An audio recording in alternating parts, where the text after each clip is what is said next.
Olá, boa tarde, sejam todos muito bem-vindos a mais uma edição do Jornal Toda Hora. A partir de agora, te faço companhia. E com uma popularidade pressionada pela economia, Donald Trump aposta na promessa de um boom histórico em 2026 e associa a retomada ao aniversário de 250 anos da independência dos Estados Unidos em uma tentativa de reconquistar a confiança do eleitorado.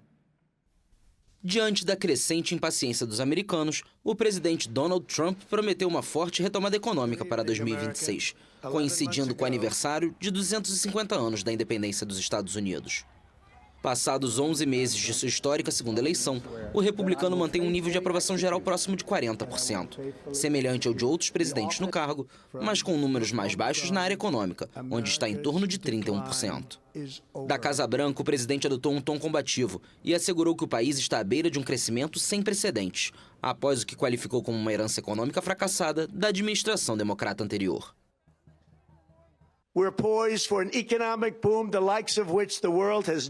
Estamos prestes a viver um boom econômico como o mundo nunca viu. Em breve seremos anfitriões da Copa do Mundo e dos Jogos Olímpicos, ambos conquistados por mim. Mas mais importante ainda, celebraremos o 250º aniversário da Declaração de Independência. Não poderia haver tributo mais adequado a este marco épico do que culminar a recuperação dos Estados Unidos, que começou há apenas um ano.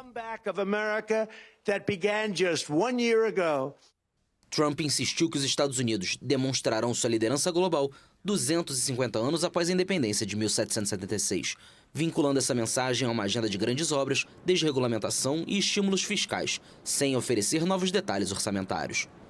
Os primeiros beneficiados dessa comemoração serão os membros das Forças Armadas.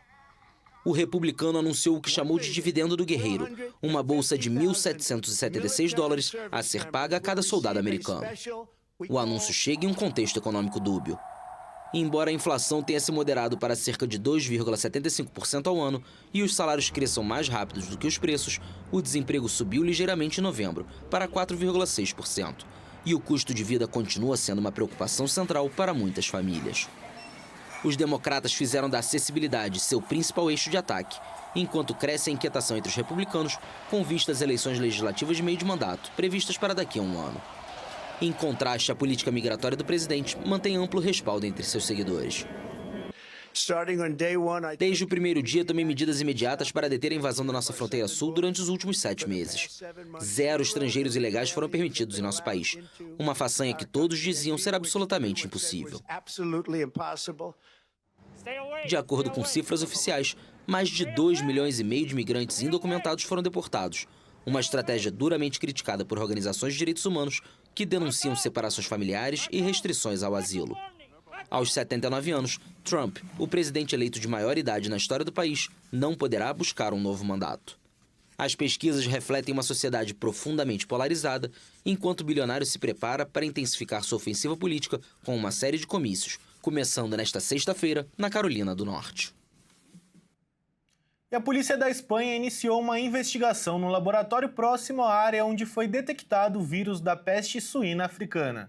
As buscas têm como objetivo determinar a origem do surto da doença, identificada no mês passado.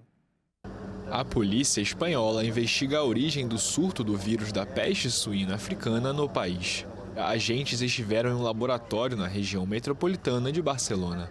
Todos os 26 casos da doença detectados na Espanha foram em javalis selvagens encontrados mortos na mesma área de mata que fica próxima aos locais das buscas.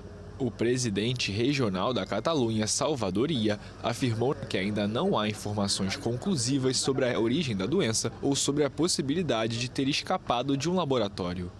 Este é o primeiro foco do vírus na Espanha desde 1994. Inofensiva para os seres humanos, a peste suína africana é uma doença viral hemorrágica com uma taxa de mortalidade de quase 100% para suínos. Embora não tenham se espalhado para as fazendas de criação doméstica, os casos frearam as exportações do país espanhol, terceiro maior produtor mundial de carne suína e seus derivados. E mudando de assunto agora, a polícia do Equador informou que o jogador de futebol equatoriano Mário Pineda, do Barcelona de Guayaquil, foi assassinado a tiros. O defensor teve passagem pelo futebol brasileiro em 2022, quando atuou pelo Fluminense. O jogador de futebol Mário Pineda foi assassinado a tiros em Guayaquil, no Equador. A polícia informou que o atleta do Barcelona de Guayaquil estava em um açougue no momento em que foi alvejado por 2 pistoleiros em motocicletas. Ele estava acompanhado da mulher, que também morreu, e da mãe, que ficou ferida, mas não corre risco de perder a vida. Pineda teve uma passagem pelo futebol brasileiro em 2022, quando defendeu as cores do Fluminense. O ambiente do futebol tem se tornado perigoso no Equador, com o envolvimento do narcotráfico e suspeitas de manipulação de partidas. Em setembro, 3 jogadores da 2ª divisão do país foram executados. Um deles estaria supostamente envolvido em apostas esportivas. No mês seguinte, Brian Angulo, ex-Santos, ficou ferido após ser alvo de um ataque a tiros.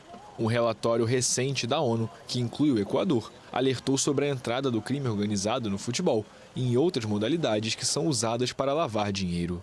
Além disso, indicou também que anualmente circulam até 1,7 trilhão de dólares em apostas ilícitas atribuídas a máfias ao redor do mundo.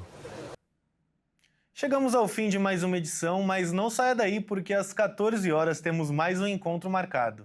Até logo!